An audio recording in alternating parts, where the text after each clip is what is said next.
వదిలేయడము కలే. కళల్లో చాలా రకాలున్నాయి. కానీ వదిలేయగలగడం కూడా ఒక గొప్ప కళ అని ఎక్కడా ఎవ్వరూ చెప్పినట్టు లేదు. The art of living. ఈ ఉరుకుల పరుగుల గజిబిజి జీవితాల్లో తప్పక సాధన చేయాల్సిన ఓ మానసిక ఆసనం. ఎందుకంటే అవసరమైనవి వదిలేసే కొద్దీ మనకి మనం తేలికవుతాం.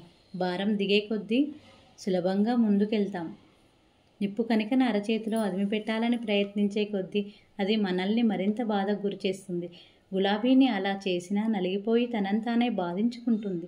నష్టం మనకైనా అవతలి వారికైనా అసలు నష్టమంటూ కలుగుతుంది అనుకున్నప్పుడు వదిలేయడం అంత ఉత్తమం మరొకటి లేదు. ఆలోచనలు, ఆశయాలు, ఇష్టాలు, ప్రాధాన్యాలు, చివరగా మనుషులు కాదనుకున్నప్పుడు దూరంగా ఉండడం, అలా ఉంటూ కూడా సంతోషంగా ఉండగలగడం మనం నేర్చుకునే తీరాలి. నిజానికి ఇది అనుకున్నంత సులభమేమీ కాదు. అప్పట్లో కాశీకి వెళ్తే నచ్చినది ఏదైనా వదిలేసి రమ్మనేవారు.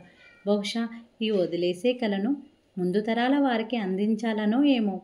ఇష్టమైన కూర, ఎంచుకున్న ఉద్యోగం, నచ్చి వెళ్ళిన దేశం, బాగా ఆడే ఆట, కష్టపడి కట్టుకున్న ఇల్లు, ప్రేమించే మనిషి, దేన్ని ఎవరిని వదిలేసినా వాటి స్థాయికి తగినట్టు మనసు మెలిపెడుతూనే ఉంటుంది. బయటికి నవ్వుతూ కనిపిస్తున్న గుండె లోతులో ఆ మెలికపెట్టే నొప్పి అలాగే ఉంటుంది. అయినా తప్పదు. నచ్చినవన్నీ అన్ని వేళలా అందవు అనుకున్నప్పుడు భారంగానైనా అయిష్టంగానైనా వదిలేయడమే మంచిది. అది మన మనసు మీద మనకున్న నియంత్రణకు సూచిక. ఏది ఉన్నా లేకపోయినా చెక్కు చెదరకుండా నిలబడగలిగే దృఢ సంకల్పానికి సూచిక. ముఖ్యంగా నేను అనే బావిలోంచి మన అనే భావనలోకి రావడానికి ఇష్టపడని వారిని, వ్యక్తిత్వాలను మసిపూసే వారికి దూరంగా జరిగితేనే జీవితం బాగుంటుంది. ఈసారి ఏదైనా వదిలేయాల్సి వచ్చినప్పుడు ఒక్కసారి మనసారా బాధపడదాం. దాంతో చివరగా కలిగే భావోద్వేగం అదే కావాలి. ఆ ప్రక్రియను పూర్తిగా ఆస్వాదించాలి. ఒక్కసారి వదిలేశాక ఇంకెప్పుడూ అటు తిరిగి చూడొద్దు. మనది కానిది ఎన్నడూ మనదిగా లేదు అనే నిజాన్ని అంగీకరించాలి.